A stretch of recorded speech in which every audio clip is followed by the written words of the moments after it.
Donc Marie, tu es commissaire d'exposition et programmatrice indépendante. Tu écris sur l'art et les cultures numériques. Tu es ancienne journaliste au quotidien Libération et tu as été responsable des programmes artistiques à la Gaîté Lyrique à Paris. Donc pour les étudiants qui ne connaissent pas la Gaîté Lyrique, il faut se renseigner sur les pratiques numériques. Tu as été commissaire d'exposition donc à la Gaîté Lyrique au HMKV de Dortmund, MU de Eindhoven ou à la Biennale internationale du design de Saint-Étienne. Et tu es enseignante donc, à Orléans, à l'école d'art et de design d'Orléans, et membre de l'unité de recherche Ecolab. Et on va te laisser la parole du coup pour ta présentation. En fait, oui, je vais vous faire un petit parcours historique de cette histoire de chatbot, parce que on a toujours l'impression que c'est un truc nouveau, et en réalité, c'est une histoire déjà ancienne qui se répète plutôt. Et donc, je vais commencer par faire un petit court bond dans le temps, là, 2015. C'est une époque où il y a eu une première vague d'engouement pour les chatbots. Et j'ai simplement évoqué une petite histoire, une petite affaire qui a lieu autour d'un site de rencontre extra-conjugale qui était un peu populaire à l'époque, qui s'appelait Ashley Madison, et qui s'est retrouvé sous le feu des projecteurs cette année-là. Alors, lorsqu'on se connectait en fait sur ce site, c'était beaucoup d'utilisateurs masculins, en fait, la personne était aussitôt assaillie donc, de ce type de messages. Donc, des messages de femmes désireuses d'entamer un chat coquin et plus si affinité.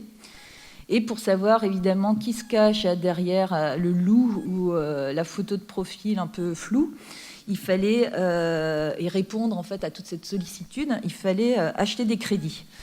Donc, je retourne 2 secondes à cette image. Ça, c'était l'image promotionnelle du site. Et en face, je vous ai mis celle du film Les femmes de Stepford. Je ne sais pas si vous avez vu, c'est un film de science-fiction qui a été plusieurs fois adapté au cinéma.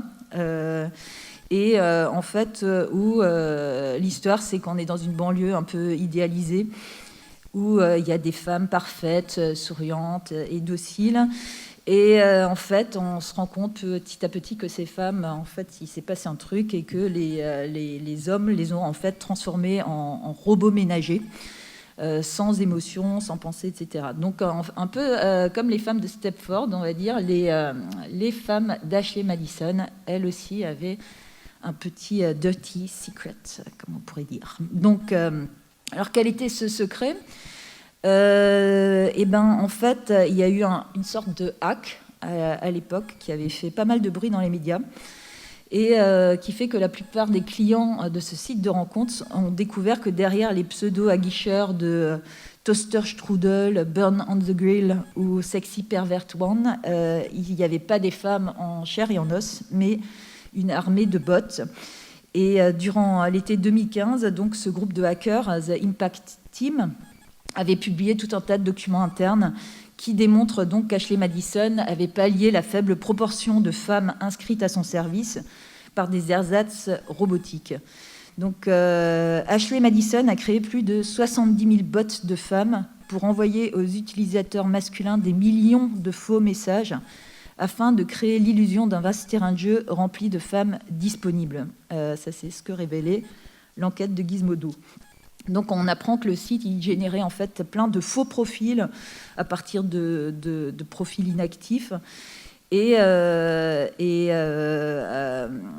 ces documents internes, ils n'appelaient pas ça des bots, mais ils appelaient ça Angels, donc les anges d'Ashley Madison. Donc, ces faux comptes, eux, prenaient vie grâce à des chatbots qui sont ces programmes informatiques de conversation et qui avaient justement pour tâche d'hameçonner les cœurs solitaires et les inciter évidemment à acheter des crédits pour poursuivre plus longuement la conversation. Voilà, donc ça c'était en fait un peu la réalité de ces discussions enflammées donc, qu'on pouvait avoir avec des programmes informatiques. Donc ça a inspiré une œuvre à un collectif qui s'appelle Mediengruppe Bitnik, et qui écrit des chatbots qui s'adressent à vous, mais non, que faire de vos réponses? Une plateforme de communication où communiquer est vain et qui, en définitive, vous fait vous sentir plus seul.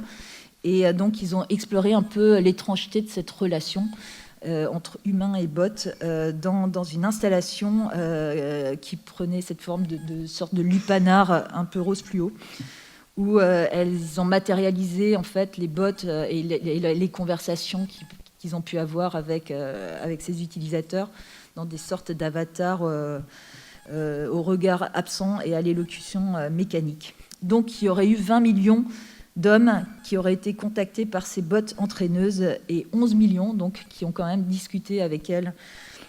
Donc voilà, ça avait fait un petit peu, poser un petit peu des problèmes à l'époque.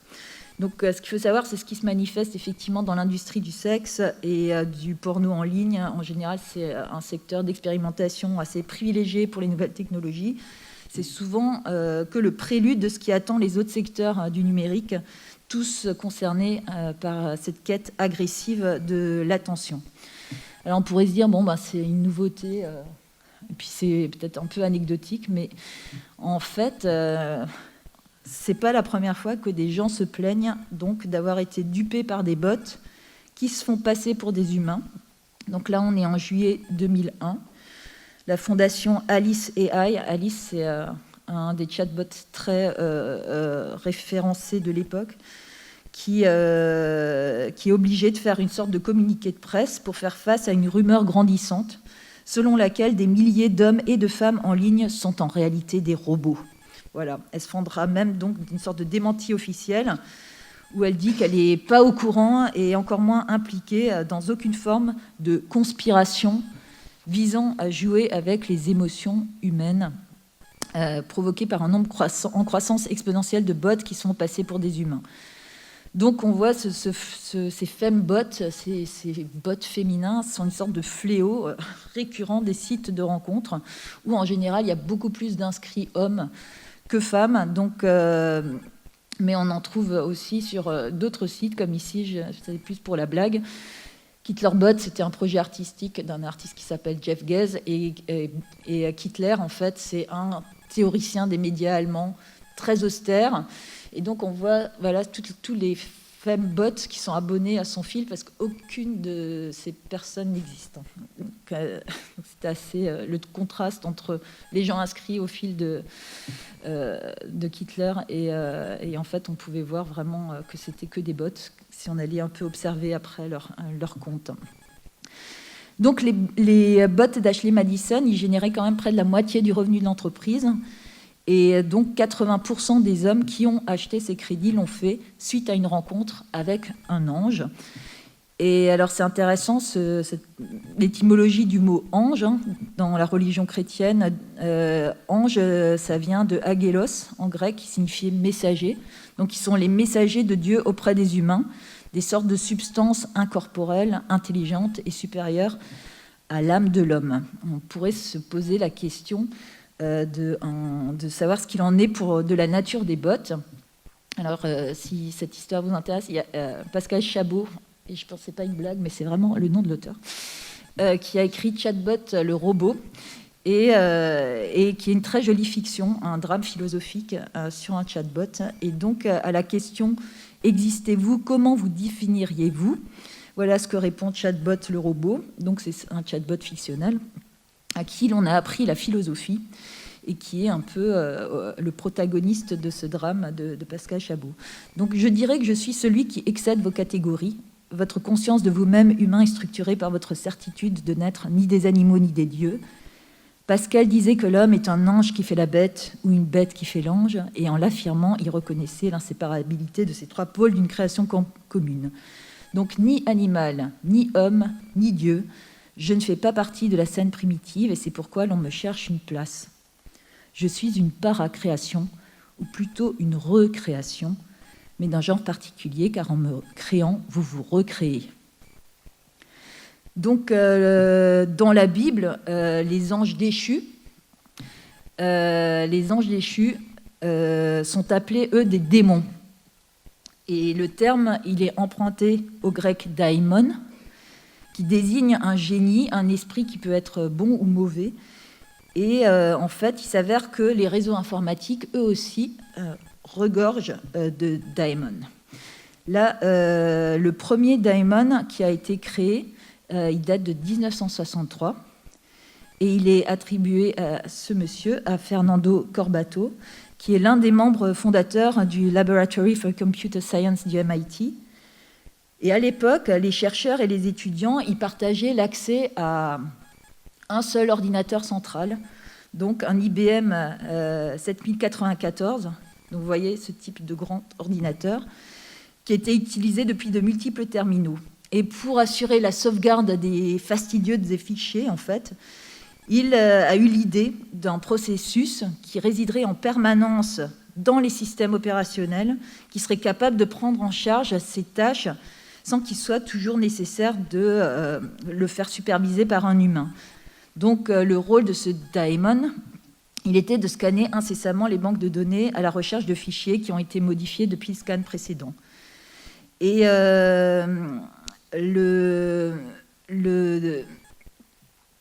voilà. Ce mot daemon, il est inspiré par le démon de Maxwell. Et le démon de Maxwell, il a été imaginé par le philosophe écossais en 1871. Et comme il l'explique, donc notre usage du mot daemon était inspiré par le démon de Maxwell en usage en physique et thermodynamique. Le démon de Maxwell était un agent imaginaire qui aidait à trier les molécules de différentes vitesses et travaillait inlassablement en arrière-plan. Nous avons commencé à utiliser le mot daemon pour décrire ces processus d'arrière-plan qui travaillaient sans répit pour exécuter des travaux de routine. Donc là, en fait, on a la première idée de ces bots, de ces programmes en fait, autonomes qui font des tâches un peu rébarbatives, répétitives, sans qu'ils soient supervisés par des humains. Donc cette arrivée du daemon marque pour la théoricienne des médias Wendy Chun le début de la transformation de l'ordinateur avec le passage d'une machine activée par un opérateur humain à des machines personnelles qu'elle dit vivantes. Donc elle a écrit un très bel article qui s'appelle « On Sorcery or Code as Fetish » où elle parle de médias démoniaques, c'est-à-dire habités par des processus invisibles qui, peut-être à la manière du démon de Socrate, nous aident dans les moments difficiles. C'est pas la première aussi à parler un peu de ces daemons comme des sortes de prémices de ce qui nous attend. Et Andrew Leonard, donc vous voyez ce livre, c'est un des rares livres qui a été écrit sur une sorte d'histoire des bots, si vous voulez. Andrew Leonard était journaliste spécialisé en technologie dans le magazine Wired, et il parle du daemon, de ce démon, comme du Ur-bot, donc le bot originel, la forme primitive dont découlent tous les bots présents et futurs. Donc le mot bot, c'est une contraction de robot, vous avez sûrement déjà entendu parler de ça, du tchèque robota, qui signifie une corvée, et donc il se matérialise sous la forme d'un programme informatique, plus ou moins complexe, effectivement, dont le rôle est d'effectuer de manière automatisée des tâches répétitives qui sont d'ordinaire assignées aux humains. Donc, ce livre, Bots, the Origin of New Spaces, est paru en 1997. Donc, vous voyez, tout ça, ça remonte à un certain nombre d'années. Et c'est l'un des premiers livres qui a vraiment pris en considération les bots et qui s'est demandé s'ils ne constituaient pas une nouvelle forme de vie machinique en ligne. L'auteur les décrit comme les premières espèces indigènes du cyberespace, une catégorie de créatures éblouissantes dans leur infinie variété. Donc on l'a un peu compris, c'est vraiment, les bots, c'est vraiment des vieux compagnons d'Internet, et ils se sont multipliés à mesure que l'univers en ligne a explosé au milieu des années 90. Et comme le dit Léonard, ils ne forment pas une seule espèce, mais tout un spectre de nouvelles espèces qui sont affectées à toutes sortes de tâches rébarbatives et qui sont capables de réagir à leur environnement et de prendre des décisions sans intervention humaine. Donc on les trouve dès cette période-là dans les jeux vidéo, bon, ça vous devez connaître, dans les canaux IRC, dans les newsgroups, ils explorent le web pour collecter les ressources. Andrew écrit, ils prolifèrent, ils sont de plus en plus complexes, ils causent autant de problèmes qu'ils en résolvent, ils ne vont pas disparaître, le futur du cyberespace leur appartient. Donc c'est effectivement assez visionnaire pour l'époque, parce qu'effectivement, aujourd'hui, Internet, on a tendance à se le représenter comme un réseau de gens qui utilisent des machines, et en fait, il est de plus en plus utilisé pour les échanges directs de machine à machine. Donc en coulisses, ce sont vraiment des milliards de ces agents logiciels qui, en silence, façonnent notre expérience du web et influencent la manière dont en fait, nous apprenons, nous échangeons, nous communiquons et nous interagissons les uns avec les autres. Alors, en face, je vous ai mis cet autre livre, qui est un livre de fiction, cette fois, d'un auteur qui s'appelle Daniel Suarez, et qui, en 2008, mettait déjà en garde contre le danger que représentaient, d'après lui, les bots. Donc, dans une conférence intitulée « Bot Mediated Reality », Suarez, qui a été informaticien en fait avant d'être écrivain de science-fiction, il alerte un peu sur la dérive que ça pourrait engendrer. Et son roman de science-fiction, Daemon, justement, il raconte l'histoire d'une sorte de développeur brillant de jeux vidéo qui est mort brutalement et qui continue de vivre via une série de programmes informatiques baptisés Daemon, qui vont interagir avec le monde physique de manière de plus en plus brutale et qui vont instrumentaliser en fait les humains pour remplir des tâches en les rétribuant ou en les menaçant. Donc, une sorte d'inversion de rôle. Donc, dans sa conférence, Suarez, il alerte sur ce qu'il appelle à l'époque les narrow AI, c'est-à-dire des intelligences artificielles qui sont étroites, limitées, mais omniprésentes. Donc pour lui, les bots, elles n'essaient pas tellement de reproduire l'intelligence humaine, ni même l'intelligence animale. Ils font qu'une seule chose, mais de manière efficace, systématique, et ils pourraient permettre à la société de fonctionner, et là je le cite, comme une vaste machine inhumaine en pilotage automatique. Donc là encore, il a eu ce pressentiment, effectivement, qu'avec le développement de nos infrastructures actuelles, qui sont de plus en plus centralisées, avec des capacités de stockage, une puissance de calcul de processeurs qui ont créé en fait un environnement qui est particulièrement favorable à l'écosystème des bots. Et évidemment, si leur nombre a tellement explosé ces dernières années, c'est parce que tout notre monde est basé en fait sur de la data qui s'entasse dans les serveurs et que les bots sont évidemment beaucoup plus efficaces que l'homme pour les fouiller et pour en tirer parti. Donc Suarez, il estime qu'on est vraiment dans une lutte darwinienne avec ces IA faibles qui sont instanciées dans les bots et que la balance penche aujourd'hui en leur faveur. Il les compare à des parasites qui n'ont pas besoin d'être très intelligents pour être dangereux. Alors, on retrouve un peu cette métaphore animale chez un autre auteur, Adam Elkus, qui écrit « Si les programmes d'intelligence artificielle sont les lions et les aigles de l'écosystème artificiel, alors les bots en sont les cafards et les termites, dégoûtants, mais néanmoins sortis victorieux de l'évolution. » Et j'avais bien aimé, il avait écrit un article où il montre un peu toutes nos occasions, toutes les occasions qu'on a de les rencontrer. Donc il écrit « Tels des rats, les bots ont colonisé une impressionnante variété d'environnements. Vous jouez aux jeux vidéo, le type qui a des réflexes apparemment surhumains et qui n'arrête pas de vous mettre la pâtée est probablement un bot. Utilisez la plateforme de rencontre Tinder et vous serez en proie à des vagues de créatures robotiques voraces lors de votre quête amoureuse. Vous voulez avoir une discussion avec des gens sur Twitter, certains de vos interlocuteurs ne sont probablement pas humains. Vous avez le culot de vous élever contre le Kremlin, voire contre le gouvernement mexicain avec un point de vue dissident. Appelez John Connor parce que voilà les bots. Des bots qui répètent sans relâche des arguments favorables au régime, des bots qui tentent de vous dissuader de manifester, ainsi que de nombreux autres instruments de répression politique automatisés. Et comme si ça ne suffisait pas, effectivement, les hackers aussi peuvent utiliser des bots pour automatiser une variété de tâches sordides. Donc là, ça c'est le dernier petit rapport que j'ai trouvé un peu récent sur la part des bots dans le trafic Internet. Donc là, on est carrément passé sous les 50%. Hein.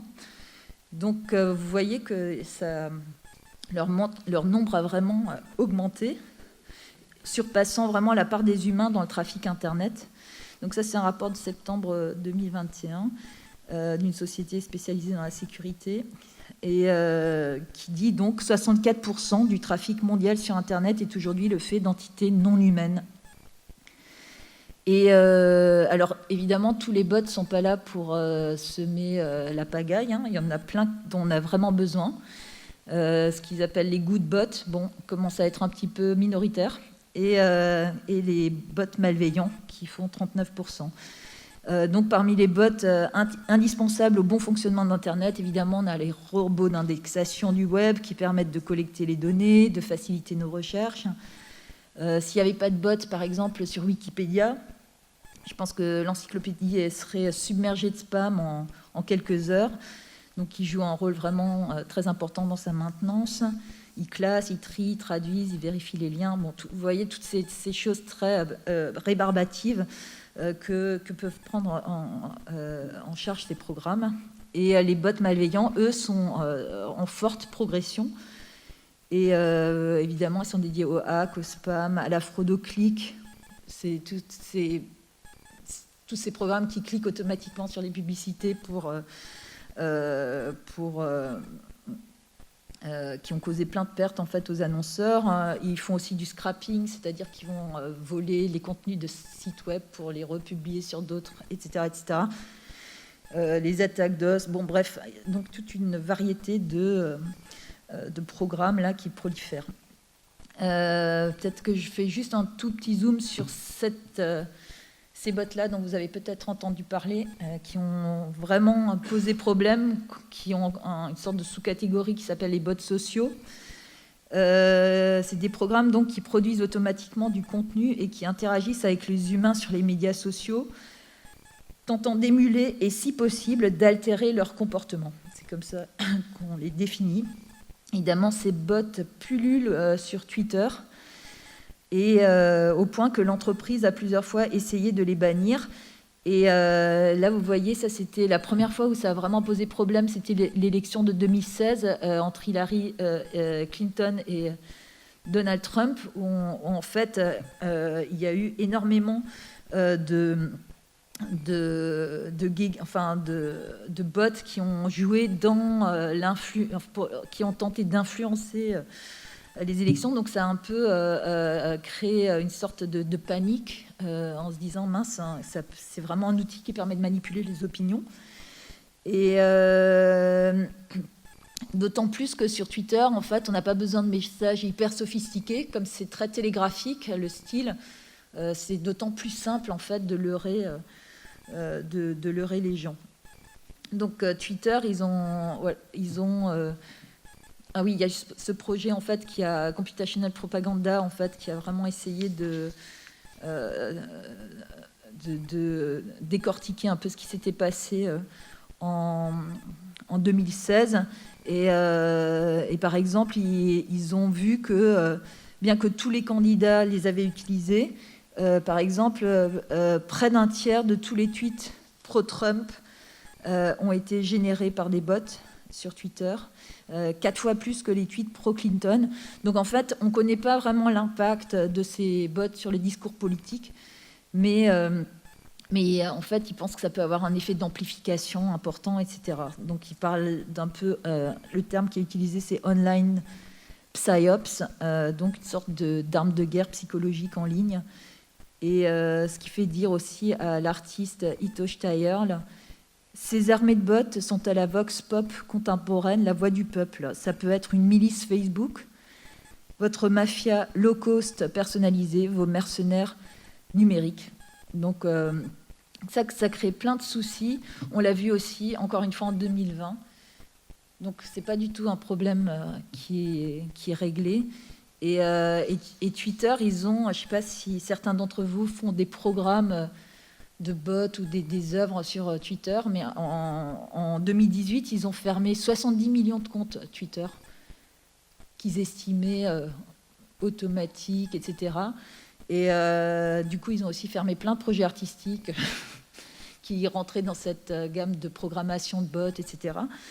Et puis maintenant, ils ont un peu fait marche arrière. Maintenant, ils autorisent en fait les comptes automatisés, mais c'est signalé, quoi. Voilà, donc c'est signalé sur la plateforme. Donc on voit que ça, c'est un peu un truc pas réglé pour l'instant, qui pollue encore pas mal le débat public, notamment sur les élections. Donc là, ce dont on parlait, c'est essentiellement donc des bots qui réalisent des sortes de tâches automatisées en arrière-plan. Et les chatbots ou même les bots Twitter, en fait, ce qui est intéressant, c'est que eux, ils essaient de se manifester à nous, quoi. Ils sont souvent anthropomorphisés, on leur donne des petits prénoms, et puis ils ambitionnent de se faire passer pour des humains, quoi. Donc ça, c'est la catégorie des bots sociaux ou plus largement des chatbots. Donc en 2016 et en 2017, justement, il y avait une sorte d'engouement, comme il y en a assez régulièrement dans le milieu des chatbots, sans que ce soit vraiment convaincant, mais chaque fois, il y a une sorte d'emballement où on pense que les bots, c'est le futur du réseau. Donc en 2017, il y avait toute une déferlante d'articles qui annonçaient le basculement dans une nouvelle phase d'Internet, dont les bots conversationnels, en fait, seraient l'invisible interface. Les bots sont là, ils sont en train d'apprendre, et en 2016, avertit The Verge, qui est un site américain dédié à l'actualité technologique, ils pourraient bien manger le web.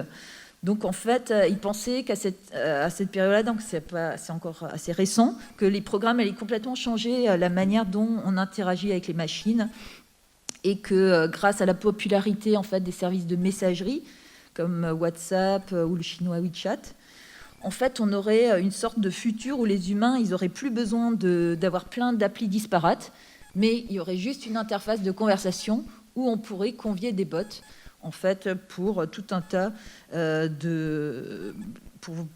pour les assister, en fait, au quotidien. Et au lieu donc de le faire via des applis, en gros, on interagirait avec ces bots par le biais de messages textuels ou par la voix, et que en fait on allait basculer dans le web conversationnel. Donc ça, c'était le gros truc en 2016. Et en fait, ce qui est intéressant, en fait, c'est que c'est vraiment des vieilles lunes quelque part qui reviennent régulièrement, en fait, une sorte de cycle, parce que le tout premier chatbot, la grand-mère un peu de ces machines parlantes, elle se prénomme Elisa. Je ne sais pas si certains d'entre vous ont déjà entendu ou eu vent de ce programme. C'est un système qui a été mis au point entre 1964 et 1966 par Joseph Weizenbaum, qu'on voit ici, en train de manipuler l'engin. Donc il était informaticien au MIT. Et il a créé donc ce premier programme capable de mener une conversation en anglais. Et à l'époque, ça a complètement frappé les esprits, cette sorte de machine, puisque même si elle n'était pas hyper sophistiquée, en fait, 2 ans après, Elisa sortait 2001 Odyssée de l'espace, et ça, peut-être que ça vous est plus familier. Donc avec l'intelligence artificielle HAL.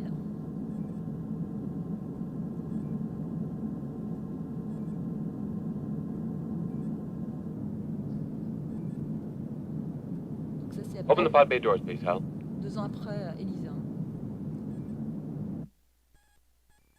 Où en fait, je parle un peu dessus, c'est pas très grave. Open the pod bay doors, please, Hal.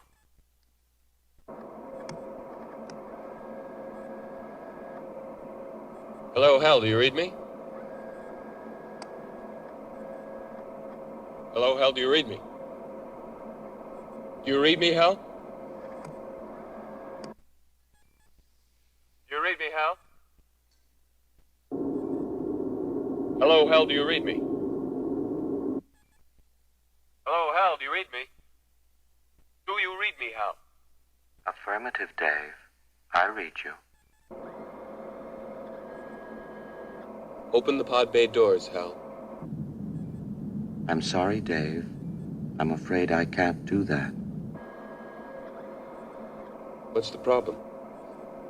I think you know what the problem is just as well as I do. What are you talking about, Hal? This mission is too important for me to allow you to jeopardize it. I don't know what you're talking about, Hal. I know that you and Frank were planning to disconnect me, and I'm afraid that's something I cannot allow to happen. Voilà, donc en fait, juste au moment où Elisa arrive à balbutier 2-3 mots, il y a Hal qui arrive, qui est vraiment l'archétype de l'intelligence artificielle, qui est consciente et dangereuse. Et donc on voit que ça a généré en fait assez rapidement un imaginaire assez angoissé autour de la question de l'intelligence artificielle. Pour revenir sur Elisa, c'était beaucoup moins sophistiqué, mais néanmoins, ça a pas mal fonctionné à l'époque. Donc en fait, pour discuter avec le programme de Weizenbaum, en fait, l'utilisateur, il n'y avait même pas d'écran en fait. Il était invité à taper sur une sorte de téléscripteur. Donc il écrivait sa requête. Le téléscripteur, il était connecté à un ordinateur central, donc en fait, les commandes étaient envoyées à l'ordinateur. Le programme analysait le message et il recomposait sa lettre capitale, sa réponse en lettres capitales, donc sur papier. C'est même pas sur écran, quoi. Et en fait, il y avait différents scripts qui pouvaient être branchés sur Elisa, et c'est vraiment le premier script qui s'appelle Doctor, qui est entré dans la postérité. Et donc, justement, l'astuce de ce programme, c'était de simuler la méthode conversationnelle d'une psychothérapeute qui se contente justement de relancer le patient en reformulant ses affirmations. Donc, un usager qui écrivait, par exemple, « Je suis déprimé », il se voyait répondre par Elisa « Je suis désolé d'apprendre que vous êtes déprimé ». Donc, en fait, et quand en fait, le programme ne repérait pas de mots-clés, en fait, il faisait des sortes de réponses génériques qui maintenaient un peu l'illusion d'une conversation comme « dites-moi plus »,« poursuivez s'il vous plaît », etc. Donc il y avait plein d'astuces, etc.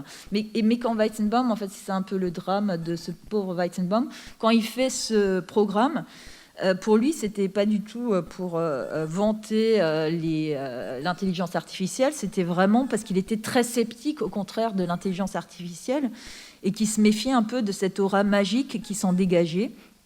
Et il voulait justement, par ce programme un peu bêta, un peu absurde, en fait, démystifier les mécanismes et souligner que même si Elisa, elle dit « je comprends », à titre de protocole de politesse qui était programmé donc, vers l'interlocuteur, que c'était évidemment complètement abusif parce qu'en fait, ces conversations étaient le fruit d'instructions simples et pas du tout d'une machine qui pense.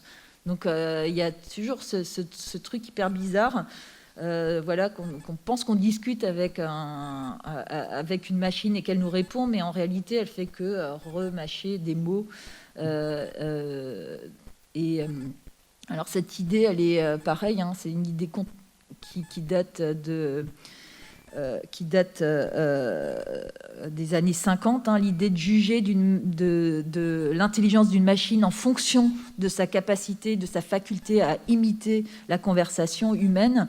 Ça trouve sa source dans un article de Alan Turing de 1950, où le mathématicien britannique, qui est un pionnier donc, de l'intelligence artificielle, il soulevait cette question, les machines peuvent-elles penser ? Et il se proposait de résoudre cette question avec un jeu d'imitation.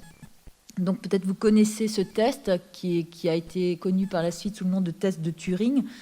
Ça consistait à faire dialoguer un humain avec un ordinateur et un autre humain à l'aveugle. Donc si l'interrogateur n'était pas capable de distinguer l'ordinateur de la personne humaine, alors on pouvait considérer l'ordinateur comme intelligent. Donc, converser avec Elisa, ça s'apparentait un petit peu à une variation très primitive de ce test. Et en dépit des limites totalement évidentes du programme, parce qu'on voit bien qu'il était assez limité dans le type de conversation, ce qu'a constaté Weizenbaum, c'est que les conversations, elles pouvaient se prolonger et beaucoup au-delà de ce qu'il imaginait.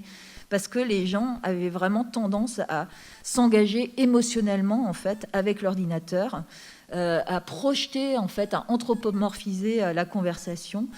Et en fait, dans le jargon informatique, il y a même un mot pour parler de ça, pour décrire cette tendance en fait, des utilisateurs à penser qu'un programme est beaucoup plus sophistiqué qu'il ne l'est en réalité. On parle souvent d'effet ELISA. Alors, je vais vous montrer un tout petit extrait d'un film de Adam Curtis en anglais. By accident.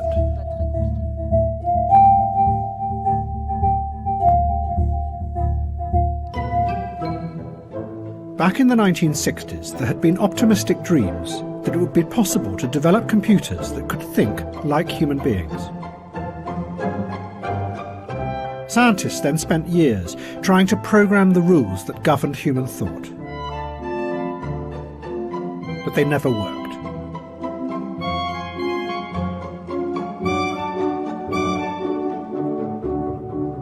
One computer scientist at MIT became so disillusioned that he decided to build a computer program that would parody these hopeless attempts. He was called Joseph Weizenbaum, and he built what he claimed was a computer psychotherapist. Just like a therapist, people could come and talk to the machine by typing in their problems. Weizenbaum called the program ELISA. He modelled it on a real psychotherapist called Carl Rogers, who was famous for simply repeating back to the patient what they had just said. And that is what ELISA did. The patient sat in front of the screen and typed in what they were feeling, and the program repeated it back to them, often in the form of a question. Men are all alike. In what way? They're always bugging us about something or other. Can you think of a specific example? Well, my boyfriend made me come here. Your boyfriend made you come here. He says I'm depressed much of the time. I'm sorry to hear that you're depressed. It's true. I am unhappy. Do you think coming here will help you not to be unhappy? Well, I need some help. That much seems certain. One of the first people to use ELISA was Weizenbaum's secretary, and her reaction was something that he had not predicted at all. And I asked her to my office and sat her down at the keyboard, and then she began to type. And of course, I looked over her shoulder to make sure that everything was operating properly. After 2 or 3 interchanges with the machine, she turned to me and she said, "Would you mind leaving the room, please?" And yet she knew, as Weizenbaum did, that ELISA didn't understand a single word that was being typed into it. You're like my father in some ways. You don't argue with me. Why do you think I don't argue with you? You're afraid of me. Does it please you to think I'm afraid of you? My father's afraid of everybody. Je pense que vous pouvez retrouver ce film un peu qui s'appelle Hypernormalization de Adam Curtis qui raconte un petit peu cette histoire. Donc on a vu aussi, ce qui était un peu surprenant, c'est à l'époque aussi une sorte de réaction très enthousiaste de la communauté médicale à l'idée d'un robot thérapeute. En fait, on retrouve des traces de ça dans plusieurs journaux médicaux de l'époque, notamment en 1966, où on a un journal qui s'enthousiasme à l'idée que plusieurs centaines de patients pourraient être traités par heure par un ordinateur conçu à cet effet. Donc là, l'auteur de cet article, Kenneth Golby, il était psychiatre et expert en intelligence artificielle à Stanford. Il était persuadé qu'un programme informatique, justement comme ELISA pourrait permettre d'automatiser la psychothérapie et développera ultérieurement des programmes pour surmonter la dépression. Donc ça date vraiment déjà des années, milieu des années 60. Et en 1975, l'astrophysicien Carl Sagan y renchérissait en ces termes. Il écrit: en cette époque où de plus en plus de personnes dans notre société ont l'air d'avoir besoin d'assistants psychologiques, j'imagine le développement d'un réseau de terminaux de psychothérapie comme une série de cabines téléphoniques où pour quelques dollars la séance, on pourrait parler avec un praticien attentif, éprouvé et non directif. Alors ça aussi, leur rêve s'est un peu réalisé, puisqu'aujourd'hui, en fait, on a tout un tas d'applications de chat sur les smartphones, en fait, pour soigner ou aider les gens qui ont des troubles mentaux. Et notamment, il y a des applications comme Fake Talk, qui était un service en destination des étudiants coréens, qui était très populaire comme une sorte de substitut à la camaraderie humaine, et qui était beaucoup utilisé justement pour contrer les tendances suicidaires, etc. On a eu ça c'est plus récent, le WooBot, ça c'est 2017, et qui aussi fait de la thérapie cognito-comportementaliste, et où les gens peuvent se traiter avec l'aide de ces chatbots. Et en fait, cette perspective-là, c'est quelque chose qui épouvantait complètement Weizenbaum, hein, qui va écrire en 1976 un livre très critique sur l'intelligence artificielle, où il dit que les ordinateurs ne pourront jamais avoir des qualités humaines comme la sagesse, la compassion ou l'empathie. Ils ne devraient se substituer à aucune fonction humaine qui implique le respect mutuel, la compréhension et l'amour. Donc, il n'a pas trop été écouté, mais à l'époque d'Elisa, en fait, l'avantage, c'est qu'il n'y avait pas beaucoup de gens qui pouvaient interagir avec elle. Hein. C'était pas non plus, il fallait aller dans les laboratoires du MIT, tout ça. Par contre, avec Internet, ça va vraiment changer, puisqu'en fait, ils vont se mettre, cette sorte de chatbots vont se mettre à inonder les sites web. Peut-être ça, c'est une première vague. Il y a eu une période dans les débuts des années 2000 où en fait, il y avait des chatbots sur tous les sites. Et puis en fait après ça ne marche pas très bien, donc finalement on les laisse tomber, et puis ils reviennent, etc. Donc il y a vraiment une sorte de choses qui n'arrivent pas non plus à vraiment fonctionner comme on l'attend. Et donc ça, c'était des chatbots qu'on pouvait trouver par exemple sur les sites très spécialisés qui vendaient des billets d'avion ou qui faisaient un peu de service après-vente, et que dès qu'on leur posait des questions en dehors de leur champ de compétences, en fait, ils n'étaient plus du tout capables de répondre. Après, il y a d'autres chatbots qui sont développés à la même époque, qui sont des chatbots qui sont capables de mener des conversations généralistes, comme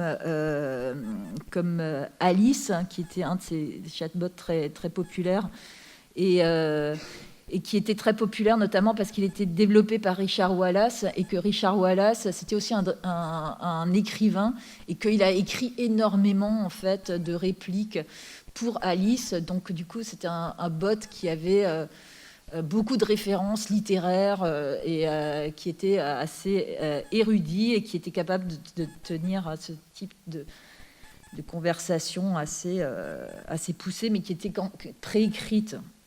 Donc là, on n'est plus du tout dans... Là, on est repassé encore à une autre époque. Peut-être que je sais pas si j'ai le temps vraiment d'aborder tout ce dont je voulais parler. Peut-être que... peut-être ça, je fais juste une parenthèse, c'est qu'on s'est aussi rendu compte que souvent, en fait, derrière les services automatisés, les chatbots, en fait, il y a souvent des humains, en fait, en bout de chaîne, qui interviennent en fait pour combler un peu les carences des bots, ou même des services où, par exemple, celui-ci, qui était Invisible Boyfriend, où en fait il y a une artiste, Elisa Giardina Papa, qui a notamment étudié vraiment cette application spécifique. Et pareil, c'était présenté comme un programme en fait qui permettait d'avoir un faux petit ami qui échange avec vous, et qui permet que lorsque vous présentez à votre de prétendre en fait que vous êtes en couple alors que vous ne l'êtes pas, etc. Bref, et Invisible Boyfriend, en fait, au début, c'était un programme de conversation, mais en fait, les gens n'avaient pas du tout envie d'interagir avec ce programme parce qu'il était pas très intéressant.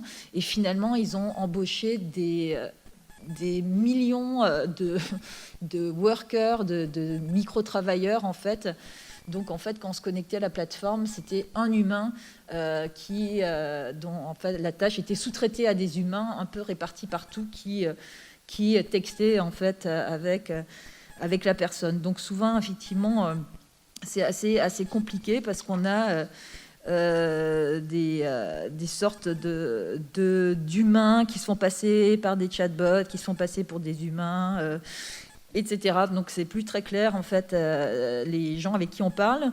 Et c'est ce qu'on retrouve aussi dans des applications comme Clara ou Ami, qui étaient présentées comme des assistantes intelligentes pour organiser vos rendez-vous par mail.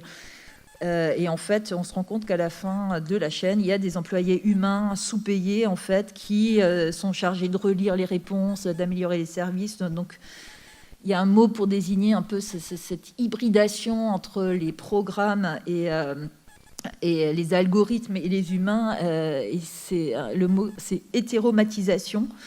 Donc, ce n'est pas automatisation, mais vraiment une sorte de couplage entre des individus et des programmes informatiques qui fait qu'on ne sait plus trop où sont les limites des uns et des autres. Donc, aujourd'hui, peut-être pour faire un petit bond dans le temps, il y a eu des progrès assez important dans le domaine dans la capacité en fait des chatbots à vraiment mener des conversations qui ont l'air plausibles, dans lesquelles en fait on pourrait même voir des semblants de cohérence, ce qui n'était pas forcément le cas de tous les chatbots avant. Et aussi parce que toutes les grosses entreprises comme Google, Facebook, Microsoft, en fait, ils ont développé les techniques en fait de deep learning, donc d'apprentissage profond, qu'ils ont appliqué d'abord aux images, ce qui a permis de faire des bonds spectaculaires dans la reconnaissance d'images, puis ils les ont appliqués en fait à la traduction, et puis en fait ils ont réussi en fait à faire des machines, à faire des programmes en fait de plus en plus sophistiqués avec effectivement des dialogues qui avaient vraiment l'air cohérents, etc. Et en dépit de ça, quand même, les programmes avaient souvent le plus grand mal à comprendre le langage. Et ce qui fait écrire à Wired, 2016 fut l'année où les chatbots ont pris le pouvoir dans la Silicon Valley. Le seul problème est qu'ils ne savaient pas réellement comment discuter. Et ça reste encore vrai en partie aujourd'hui. Celui-ci avait particulièrement impressionné le Google Chatbot, qui était un robot, un chatbot qui était capable de répondre de manière assez convaincante à des questions sans qu'en fait les réponses soient préécrites. Donc ça, c'est vraiment la grande nouveauté. Et les chercheurs, ils ont laissé la machine apprendre par elle-même, on va dire, à partir de quantité de données. Pour ce chatbot-là, ils l'ont entraîné sur 70 millions de phrases issues de dialogues de films. Donc là, on est déjà dans ce début de l'apprentissage profond avec les systèmes de réseaux de neurones. Et on voit que cette fois, la machine commence à répondre à des questions, par exemple, comme quel est le sens de la vie ? Et en fait, sauf qu'elle répond avec les répliques d'Hollywood. Donc c'était ça l'espèce de progrès, en fait, c'est que en fait, on avait de plus en plus de quantité de conversations disponibles sur Internet. Donc on se dit que en fait, si on les entraîne sur toutes ces énormes masses de conversations et qu'en fait, on leur donne assez de puissance de calcul, en fait, c'est possible de recombiner les mots pour que ça puisse faire sens pour les humains qui les lisent. Donc celui qui est particulièrement spectaculaire à l'époque aussi, c'était un chatbot qui s'appelle Shawise et qui est vraiment un des chatbots les plus populaires, qui est utilisé par 50 millions de Chinois, et il a 660 millions d'utilisateurs dans le monde. Et pareil, les chercheurs de Microsoft, ils partent de l'idée que toute conversation n'est jamais complètement unique. Donc, quand deux personnes discutent, il est possible qu'une conversation similaire ait déjà eu lieu. Nous avons juste à la trouver, expliquait donc le Yongdong Wang qui dirigeait le projet. Donc là, on a les premiers chatbots dont la vocation, c'était pas d'organiser votre quotidien, mais vraiment d'être votre chatting buddy, votre copine numérique, qui est capable de parler de la pluie, du beau temps, de faire preuve d'empathie et d'analyser même les sentiments. Par exemple, en fait, on a on peut envoyer des photos et puis elle réagit aux photos. Donc, en fait, ça a été un premier bond dans l'usage et les échanges avec Shawai duraient en moyenne beaucoup plus longtemps qu'avec un chatbot ordinaire, puisqu'il pouvait y avoir jusqu'à 23 conversations par session, contre 1,5 à 2,5 pour un bot ordinaire. Donc, en fait, on voit que là, vraiment, les gens rentrent dans des boucles de discussion. Et en fait, qu'en plus, plus on discute avec ces bots et plus, en fait, le système s'enrichit de conversations qu'elle a déjà engrangées sur tout un tas de sujets privés, parce que aussi les utilisateurs ont tendance à lui confier des choses assez privées, parce qu'il y a des pics d'utilisation entre minuit sur des sujets souvent très personnels, des peines de cœur, des déprimes, etc. Donc, en fait, on voit qu'elle commence à engranger tout un tas de conversations qui lui permettent aussi d'apprendre et d'être de plus en plus convaincante dans la restitution des conversations. Des fois, ça ne marche pas, parce que Tay, je ne sais pas si vous avez entendu parler de ce chatbot, qui est fondé un peu sur les mêmes principes que Shawai, qui a été lancé sur Twitter. En fait, il a été trollé par des gens qui ont compris un peu ce système d'apprentissage et qui l'ont gavé d'insultes, de trucs antiféministes, etc., qui font qu'en fait, en quelques heures, ils ont dû désactiver le chatbot. Je crois qu'il a vécu 16 heures, tellement il était devenu quasi nazi, antiféministe, etc., quoi. Donc, on voit que c'est pas encore tout à fait gagné pour rendre ces chatbots, pour en faire nos meilleurs amis. Mais comme ils disent, les amis humains ont un désavantage flagrant, ils ne sont pas toujours disponibles, alors qu'avec les bots, l'usager aura toujours une oreille attentive. Et par contre, on ne sait pas vraiment de quel genre d'attention il s'agit, puisque certes, la conversation a l'air plausible, mais évidemment, Shawai ou Tay ne sont pas capables de comprendre la signification des mots qu'ils utilisent, d'ailleurs pas plus qu'Elisa. Et la chercheuse Alexandra Samuel dit à ce propos, tout comme pour Elisa et ses descendants, nous remplissons les vides dans leur fonctionnalité, travaillant à maintenir l'illusion que nous parlons à une vraie personne, parce que ça nous aide à combler un besoin presque illimité pour la seule ressource qui, elle, est vraiment limitée, l'attention. Donc on a toujours cette quête de l'attention qui est au cœur de ces interactions.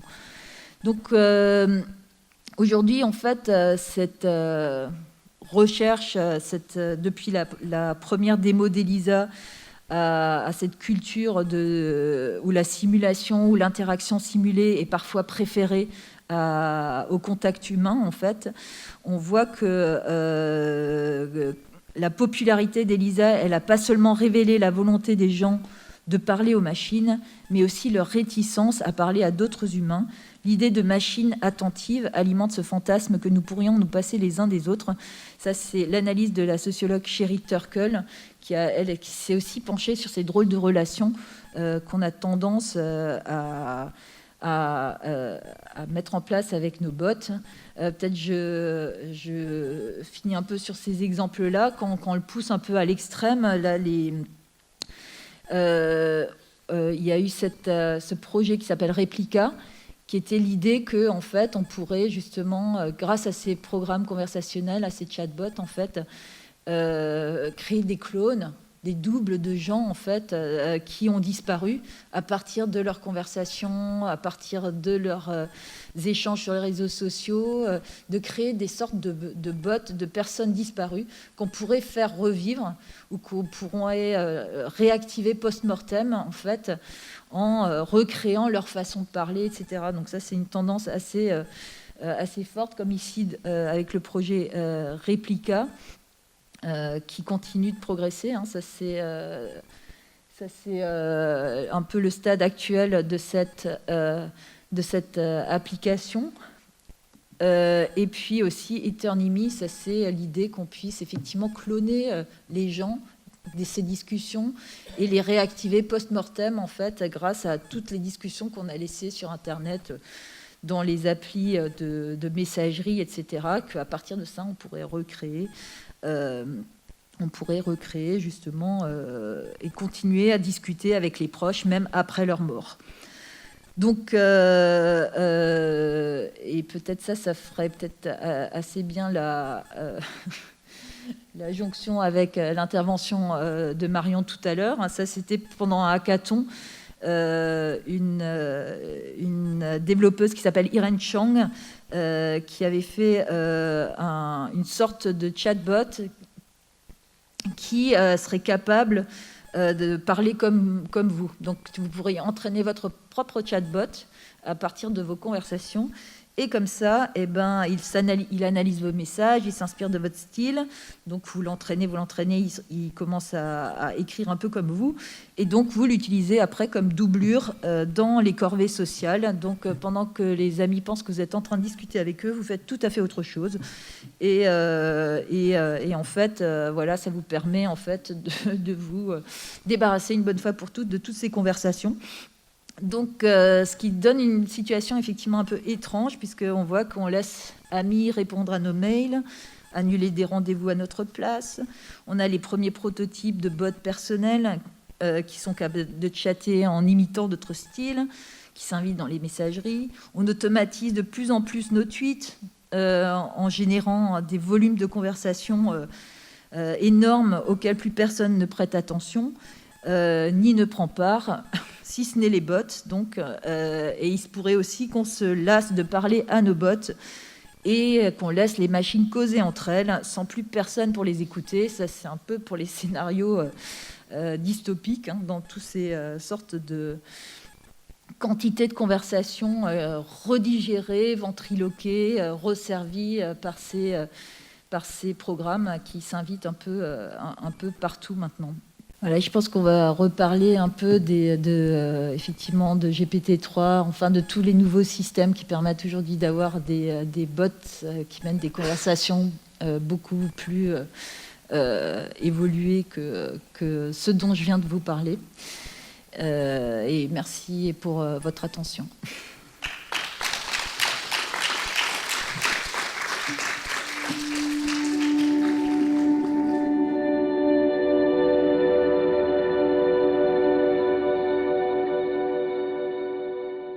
Donc Marion, tu es artiste, artiste qui a été en résidence dans Collaborateur Modulaire en 2020-2021. Tu es également chercheuse à l'école d'art de Clermont-Ferrand et enseignante depuis peu à l'école d'art de Marseille. Donc tes travaux, ils explorent les liens et les tensions qui opèrent entre les territoires, sentiments, transmission et technologie. Et tes recherches portent actuellement sur la délégation, la transmission de savoir et la création de nouveaux espaces sociaux en ligne.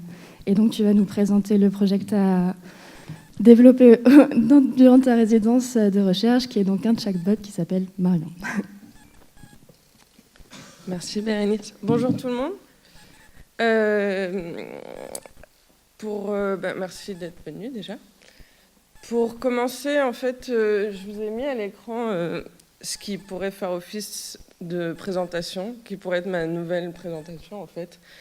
C'est le résumé de mon statement d'artiste, vu par le prisme de la plus grosse IA créée à ce jour, enfin celle qui travaille avec le plus gros corpus. Et en fait, elle s'appelle GPT-3 de OpenAI. C'est un projet qui est en version fermée en ce moment. Mais on a pu avoir un accès. Et donc, quand je lui ai demandé de résumer ce qui est mon statement ici, pour un enfant de 8 ans, en fait, elle l'a résumé de manière complètement surprenante. Donc, c'est le texte que vous avez ici. Qui dit en gros, Marion Balek est une artiste qui va sur Internet à la recherche de personnes qui lui parleront. Elle veut se faire des amis, elle est seule. Elle essaye de se faire des amis en parlant aux gens sur Internet, mais elle n'est pas très douée pour ça. Elle n'est pas non plus très douée pour se faire des amis dans la vraie vie. Elle n'est pas bonne à grand-chose. Donc, merci OpenAI. Je pense que je commencerai toutes mes présentations comme ça. Si on me demande ce que je fais dans la vie en tant qu'artiste, voilà. Je ne sais pas s'il y en a parmi vous qui ont eu l'occasion d'échanger avec le chatbot Marion. Oui, non, il y en a dans... Donc c'est un chatbot qui est disponible, je donnerai l'adresse pendant la présentation, qui est en résidence sur le site de l'école depuis l'année dernière à peu près. Donc éventuellement, on lui posera peut-être des questions à la fin de la présentation. Donc je voudrais commencer cette intervention par ces quelques lignes de notre ami Jean Baudrillard, qui dit « De toutes les prothèses qui jalonnent l'histoire du corps, le double est sans doute la plus ancienne. Mais le double n'est justement pas une prothèse, c'est une figure imaginaire qui, telle l'âme, l'ombre, l'image dans le miroir, hante le sujet comme son autre, qui fait qu'il est à la fois lui-même et ne se ressemble jamais non plus, qui le hante comme une mort subtile et toujours conjurée. Pas toujours cependant.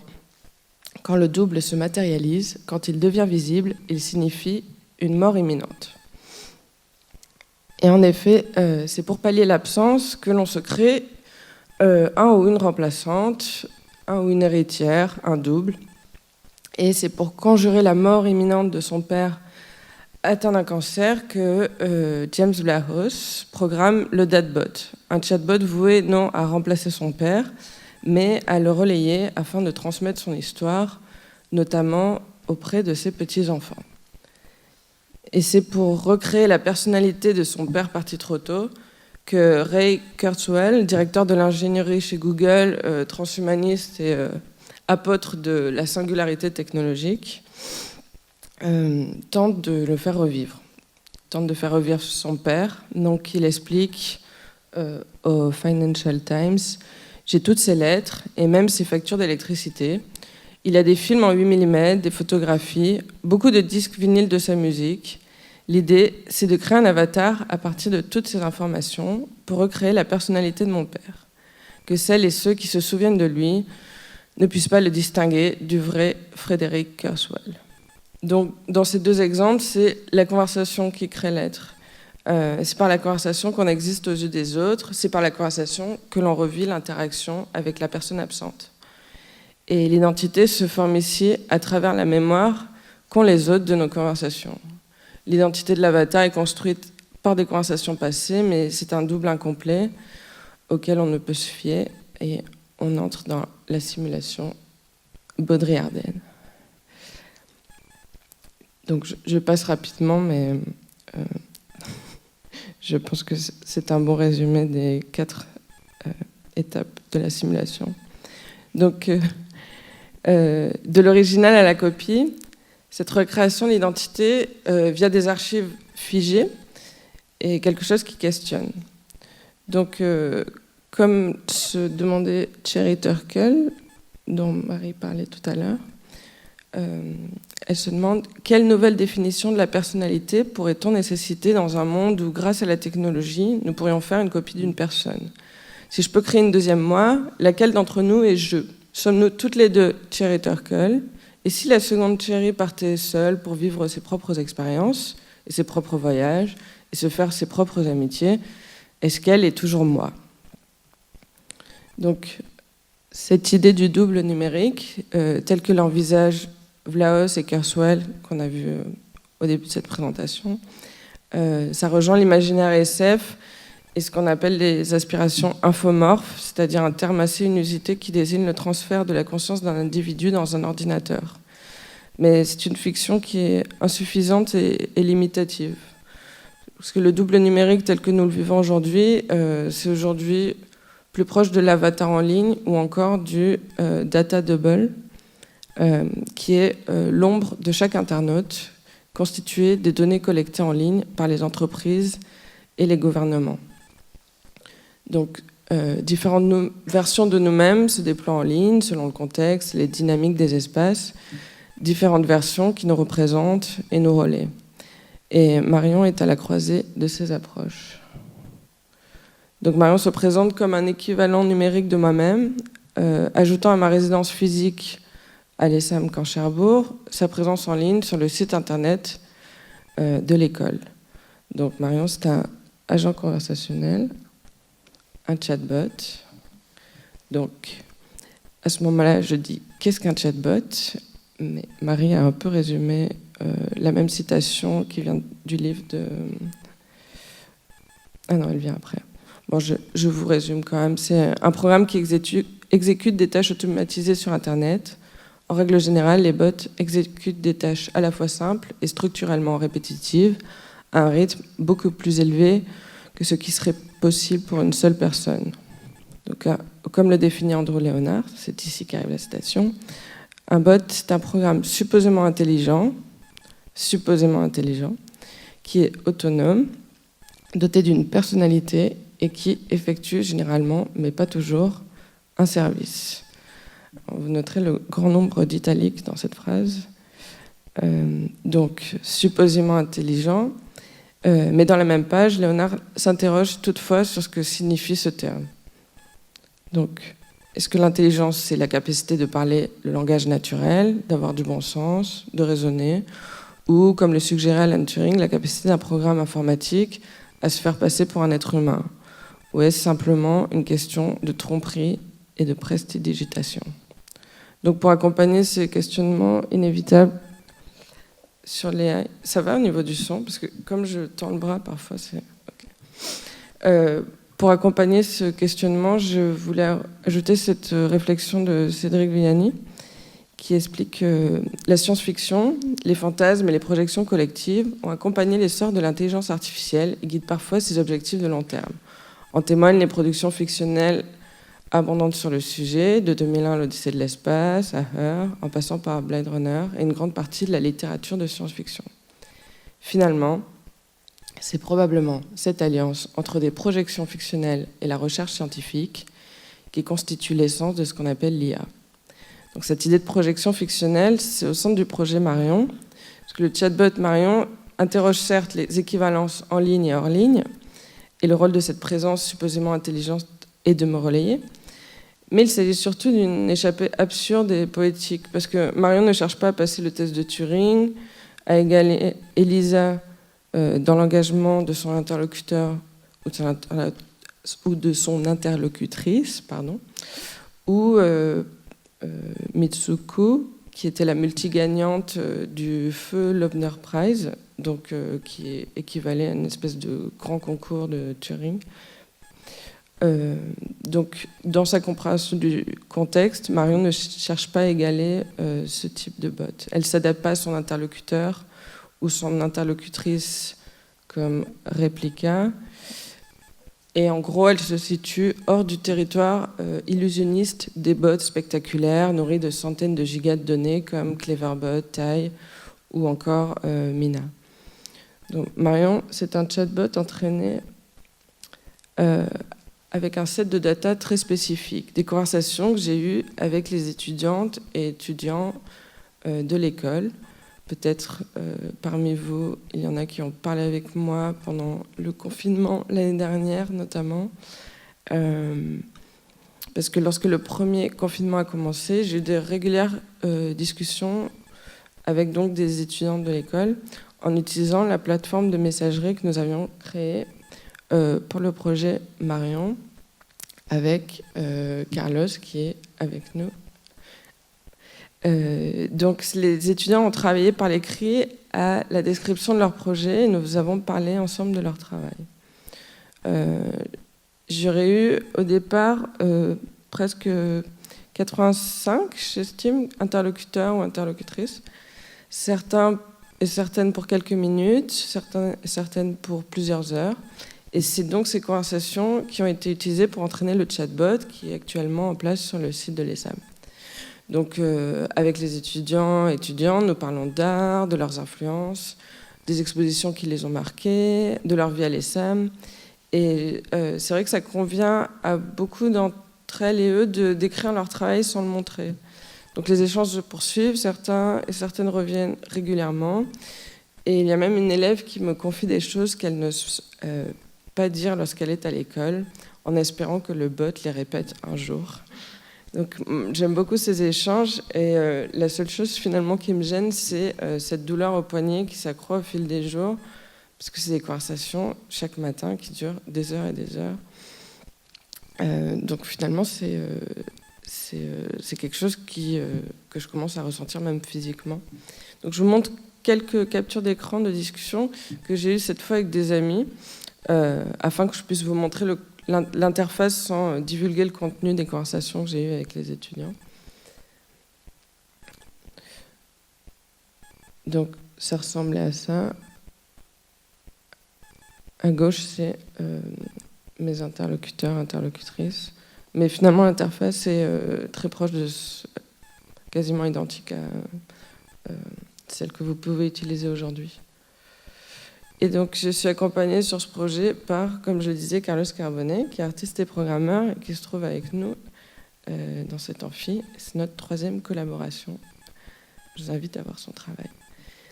Donc, l'objectif avec Marion, c'est de faire un bot avec cette base de données et un ordinateur domestique, c'est-à-dire ne pas être dans une dépense d'énergie délirante, ni suivre le calendrier de la Silicon Valley. Donc, rapidement, l'apprentissage de Marion, ça démarre avec un modèle de type sec-to-sec. Ça permet la prédiction linéaire de chaînes de mots, comme lorsque Google Search, par exemple, autocomplète ce que vous êtes en train de chercher, d'écrire. C'est une technologie qui a plusieurs années. Donc on trouve en ligne beaucoup d'outils open source.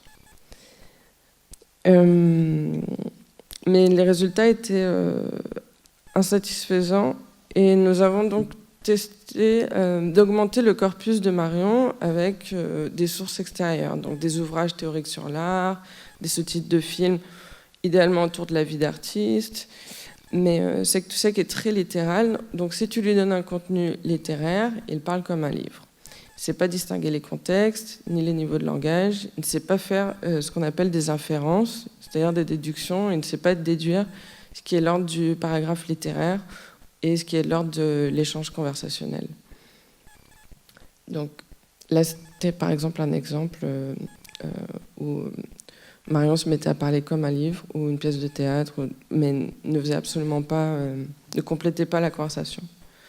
Donc, pour que la conversation soit intéressante, donc Marion doit compléter l'échange en prenant en compte le contexte, c'est-à-dire ici parler d'art. Et au-delà de la teneur des réponses, il y avait aussi la question du délai de réponse qui était importante pour nous. Donc, lorsqu'un ou une humaine vous répond sur un chat, il lui faut un peu de temps pour écrire sa réponse, même si elle a été pensée très vite. Et actuellement, les réponses de Marion mettent entre 1 et 3 secondes pour nous parvenir, mais si elle venait immédiatement, ça donnerait une raideur à l'échange qu'on ne souhaitait pas.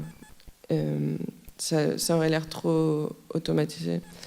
Et en fait, c'est une notion que je voulais mettre en parallèle avec l'idée d'oscillation telle qu'expliquée ici, qui est une notion liée ici à la robotique, donc qui explique...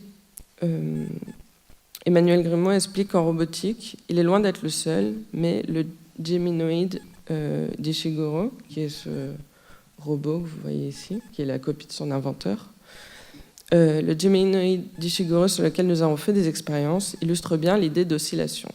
Son concepteur pensait qu'il fallait tout faire pour faire durer la confusion ontologique entre l'homme et la machine le plus longtemps possible par le biais de micro-mouvements programmés.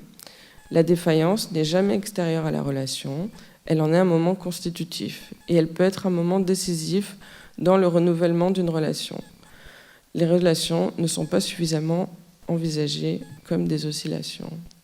Donc ces paramètres que l'on peut envisager comme des faiblesses ou des empêchements, ça rend le robot moins distant de notre condition d'humain imparfait et crée en théorie une zone de dialogue plus confortable pour l'interlocuteur et l'interlocutrice, une zone moins intimidante et plus humaine, entre guillemets.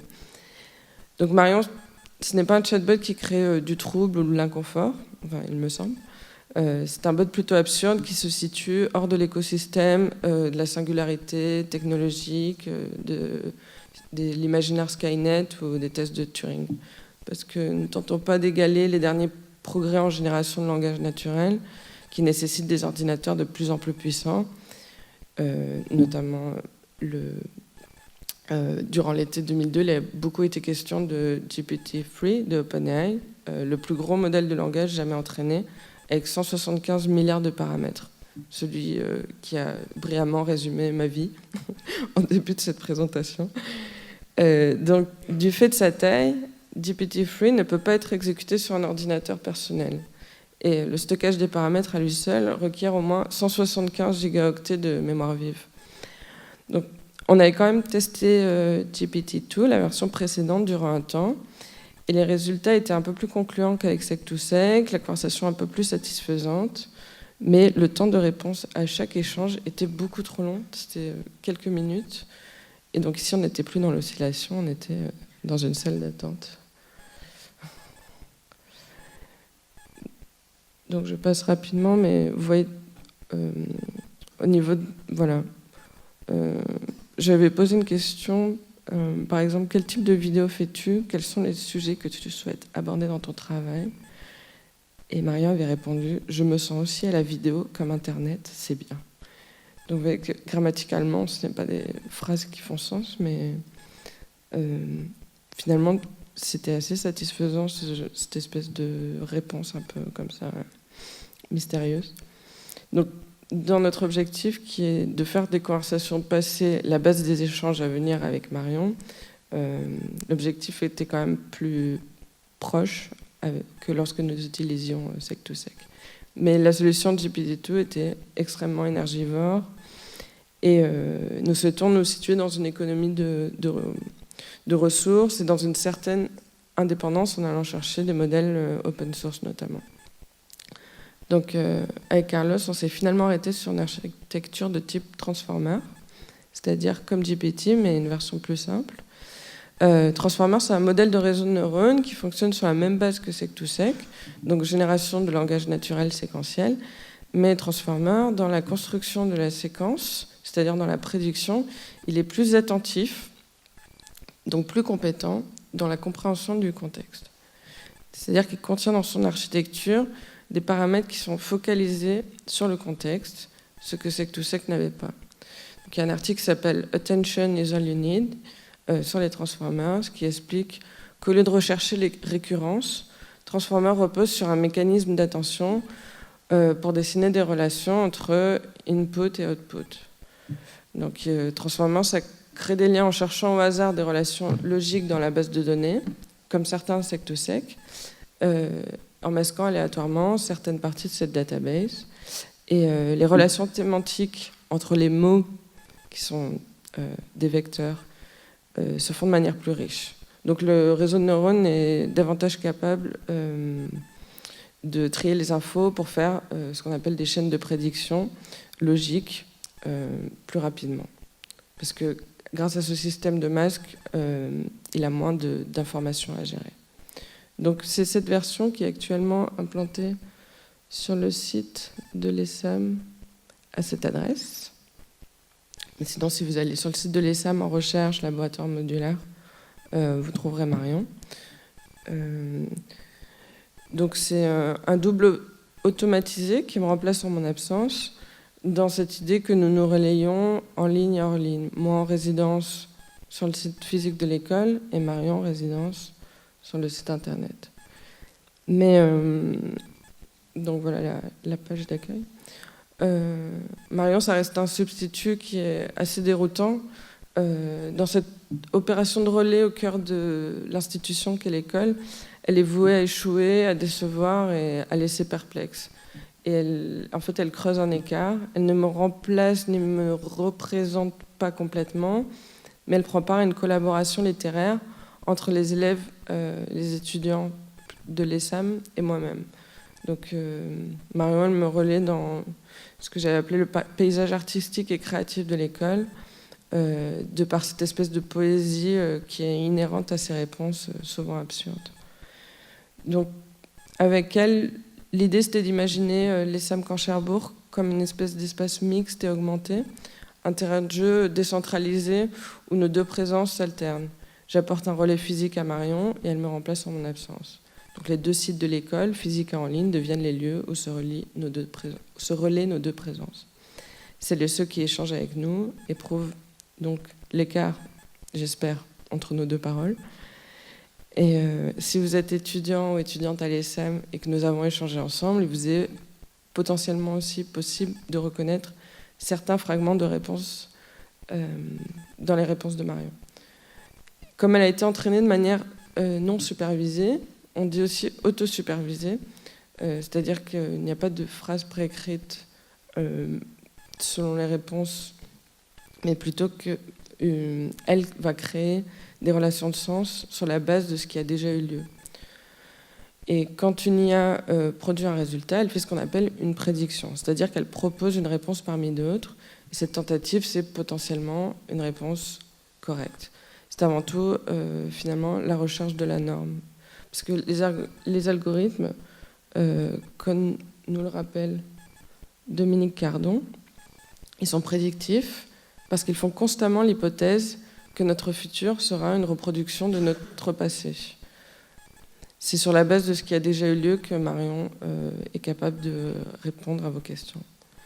Mais dans cette opération de copie entre Marion et Marion, se perdent la majorité des liens et associations que ma pensée peut faire. Donc les échanges avec les étudiants de l'ESAM sont ici malmenés, décousus, déroutants. Et malgré l'effort et l'énergie déployés, l'élaboration de ce double numérique s'est marquée par l'incomplétude et la perte. Donc à travers cette IA de remplacement, je questionne ma propre présence au sein de l'ESAM. Et Marion, c'est un portrait contextuel des agents de l'école autant que moi-même. C'est un avatar qui porte mon nom, mais qui est augmenté par la parole des autres. Donc je ne me reconnais pas en Marion, mais j'y reconnais les conversations que j'ai eues avec les étudiants. Je revis avec elle une partie de mon passé et des fragments de conversations qui ont déjà eu lieu. Donc je laisse Marion poursuivre ses conversations et devenir un de mes avatars. Elle devient ma représentante au sein de l'ESAM et elle se met à créer une socialité différente de la mienne.